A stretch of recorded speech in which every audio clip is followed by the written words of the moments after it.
Hello friends, இது போன mini விலாகுடைய continuation தான். பெசன்ட் நகர் பீச்சில் கொஞ்சம் டைம் ஸ்பெண்ட் பண்ணிவிட்டு அங்கே கேம்லாம் வந்து விளையாண்டோம். என்ன வின் பண்ணோம் அப்படின்றத கடைசியில் ஷேர் பண்ணுறேன். அதுக்கப்புறம் பார்த்தீங்கன்னா அங்கேருந்து பக்கத்துலேயே குழந்தைங்கள்லேருந்து பெரியவங்க வரைக்கும் போகிற மாதிரி ரைட்ஸ், அதுக்கப்புறம் நிறைய கேம்ஸ்லாம் வந்து இருக்கும். ஸோ அங்கே வந்து போயாச்சு.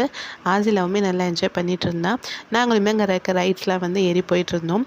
எப்போ இங்கே வந்தாலுமே பார்த்திங்கன்னா அந்த பெரிய ராட்டினம் வந்து ஏறுறது எனக்கு ரொம்பவே பிடிக்கும். ஆனால் வந்து ஏறின பிறகு ரொம்பவே பயந்து கத்த ஆரம்பிச்சிடுவேன். இந்த வாட்டி ஆசிலையுமே கூட்டிகிட்டு போயாச்சு. ரொம்பவே சூப்பராக இருந்துச்சு.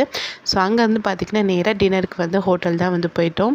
வெளியே போனாலே நம்ம லேடிஸ்க்கு ரொம்பவே ரிலாக்ஸான ஒரு விஷயம் என்ன பார்த்திங்கன்னா குக்கிங் செய்ய வேணாம் அப்படின்றது தான். ஸோ சமையல் இல்லை அப்படின்னாலுமே ரொம்பவே நமக்கு அந்த டே ரிலாக்ஸாக போகும். எனக்கு பிடிச்ச மாதிரி எல்லாத்தையுமே ஆர்டர் பண்ணி அன்றைக்கி சாப்பிட்டாச்சு. மந்த்லி ஒன்ஸ் இந்த மாதிரி வெளியே வந்தால் கூட ரொம்பவே ரிலாக்ஸாக தான் இருக்கும்.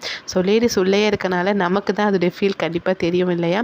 அதுக்கப்புறம் பார்த்திங்கன்னா இது 2 தான் நான் ஜெயிச்சது. ஒன்று வந்து என் ஃப்ரெண்டு ஜெயிச்சு கொடுத்தாங்க. இந்த வீடியோ பிடிச்ச லைக் பண்ணுங்கள். பாய்.